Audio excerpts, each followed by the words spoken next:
who are here tonight to celebrate leaders and pioneers. We are glad for the opportunity to honor these remarkable pioneers and leaders, and we also look forward to hearing from them. It is now my honor and pleasure to call upon the president of Ben-Gurion University, Professor Rivka Karmi, to address the assembly.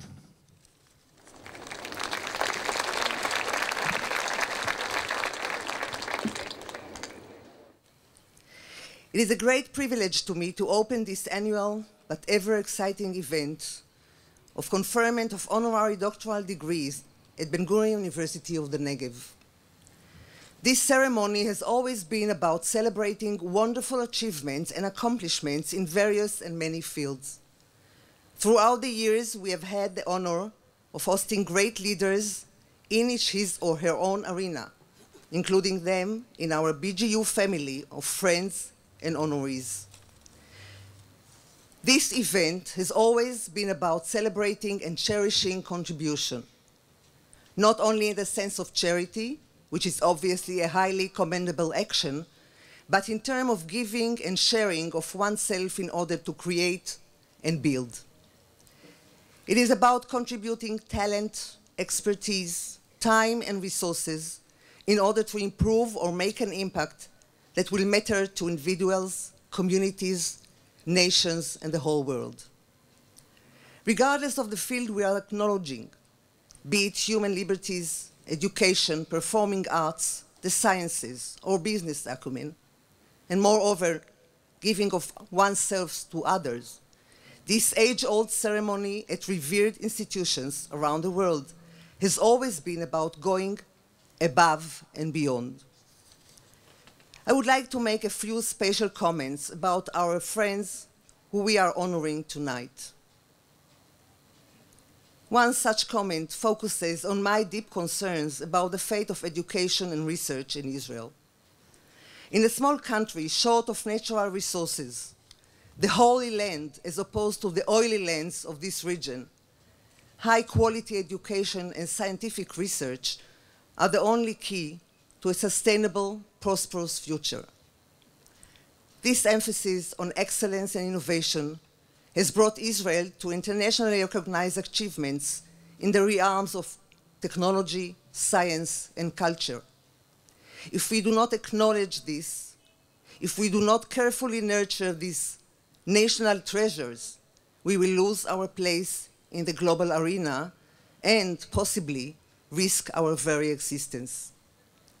In this context, here at BGU, we acknowledge individuals whose passion lie, among others, in the humanities and the sciences. The study of science and history is what gives us a purpose. In the same arena, we are recognizing His Excellency, Dr. Mohammed Al-Hadid of the Jordanian Red Crescent. He is here on the same Ben-Gurion University campus that exactly 30 years ago, this week, welcomed then-President Anwar Sadat and his young advisor Hosni Mubarak, who came together with then-Prime Minister Menachem Begin to continue the Camp David peace talks during the historical Egyptian visit to Israel.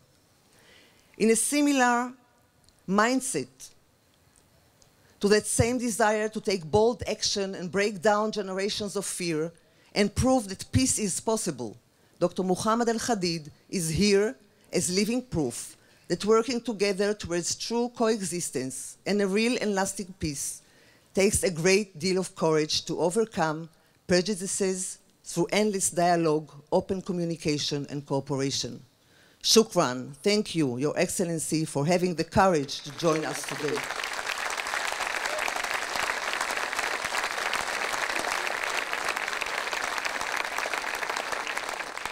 Dear honorees, soon you will become honorary doctorates of our great institution. Your actions and accomplishments are models for all of us here today. We are proud to have you as members of our family, and I extend to you my heartfelt admiration, gratitude, and friendship. Thank you.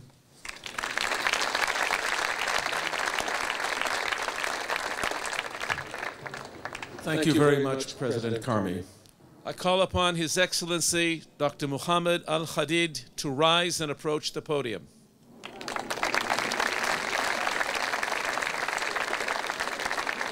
I invite the President of the University and the Rector of the University to rise and join the Honorary.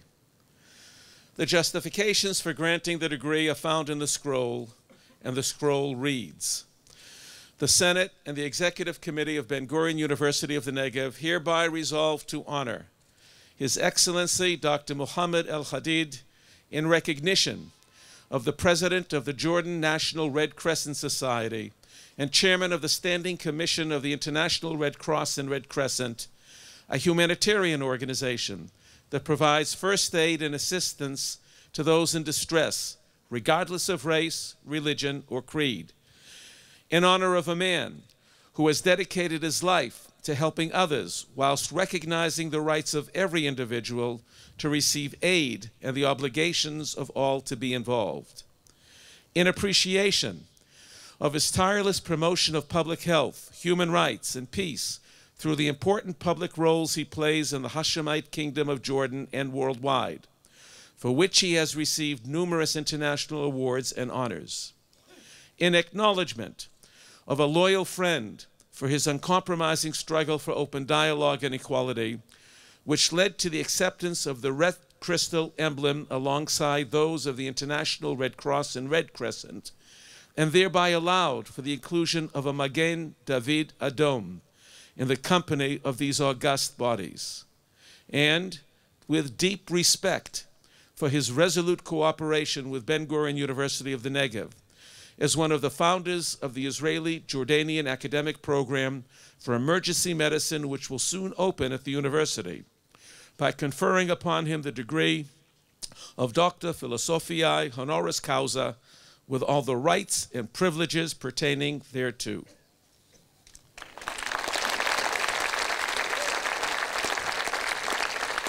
The Rector will now confer the hood.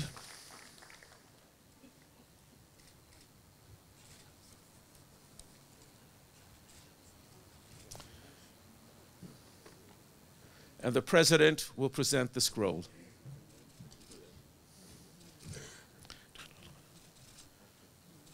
Dr. Al-Hadid, we would be delighted to hear from you on this occasion.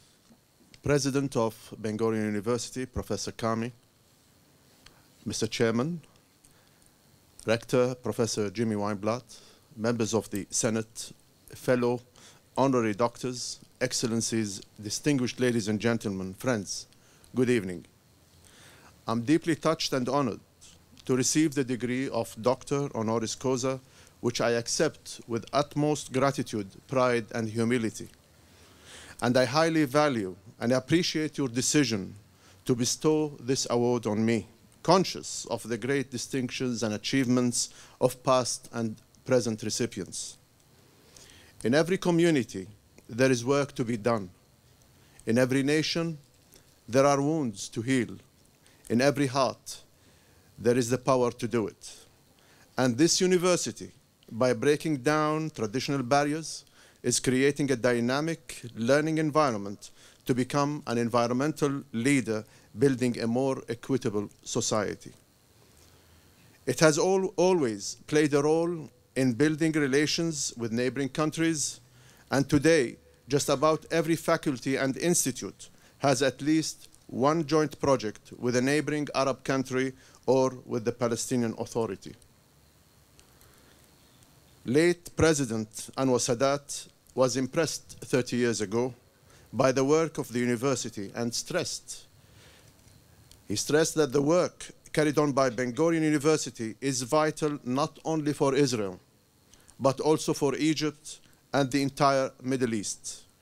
It makes me profoundly honored that this historic institution that has contributed so much to the human cause has seen fit to consider me as one of its esteemed graduates.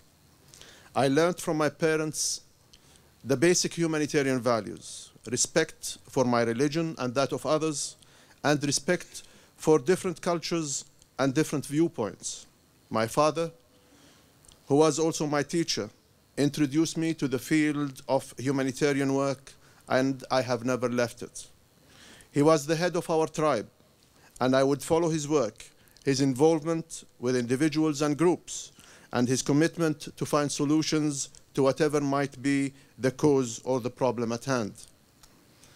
My academic experiences as a clinical chemist have served me well in helping me to see the importance of analysis and reflection, even when involved in operational work, and more so when addressing the big challenges humanity is facing. Sometimes I fear that the world is forgetting very essential values like equality, justice, and peace.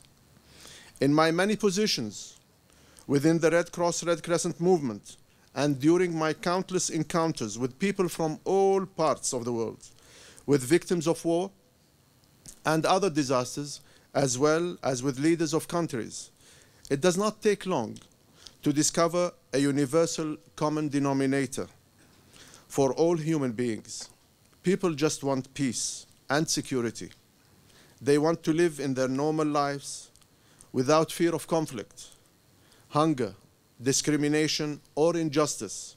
They want safe jobs, secure access to food, water, health care, and resources which are essential for a decent and meaningful life worthy of human beings.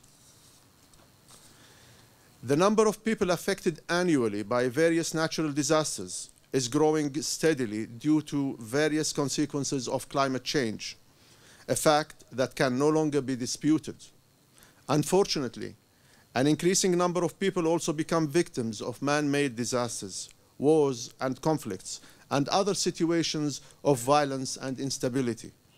There is no end in sight for our movement's mission to prevent and alleviate human suffering wherever it may be found, and in doing so, to strictly adhere to the fundamental principles of humanity, impartiality, neutrality, independence, voluntary service, unity, and universality. At times, I wish we could also change the reality and not only deal with consequences of power struggles, political and other ideological interests, as it sometimes seems narrow-mindedness. But we in the Red Cross do not take side in hostilities or engage in controversies of a political, racial, religious, or ideological nature. I'm proud to have been actively involved in bringing both the Israeli Magen David Adom and the Palestine Red Crescent into the Red Cross Red Crescent family as full members. It is my sincere wish that they be allowed to continue to flourish in their work, bringing assistance to people in need, regardless of the reasons behind those needs, guided solely by our humanitarian principles, and that they continue a close cooperation, one where they can learn from each other, promoting a culture of peace and tolerance, and that of understanding and respect.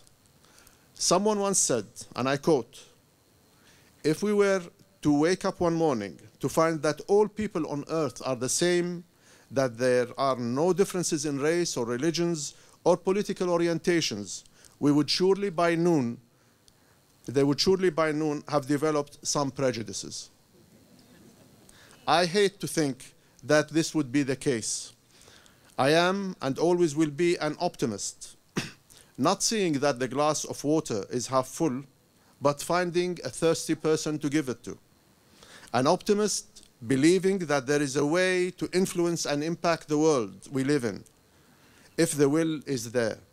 Together for humanity is our global slogan, and I believe that open communication between people contributes to increased understanding and reduces discrimination. I have seen it in my own work and involvement in the good cooperation between the Jordan Red Crescent and Magen David Adom and the Ben-Gurion University.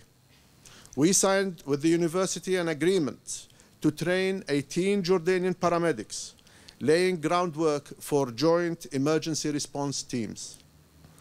My special thanks in this respect go to my dear friends, Rector Jimmy Weinblatt and Professor Jim Torcina. We have all seen it in various reconciliation processes in the aftermath of traumatic national experiences. But peace and reconciliation, just like better understanding and acceptance between individuals and people, require work and efforts by all.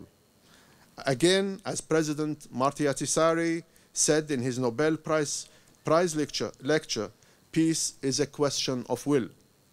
This year is the 150th anniversary of the Battle of Solferino, the origin of the Red Cross movement. To commemorate this event, we have launched a global campaign, Our World, Your Move. I urge you all to make your move towards a better, more peaceful, and tolerant world. In the quiet hours, when we are all alone, there is nobody to tell us what fine fellows we are. We come sometimes upon a moment in which we wonder, not how much money we are earning, nor how famous we have become, but what good we are doing. All can, in one way or another, each in his own sphere and within his own limitations, do something to help the good work move forward. Thank you.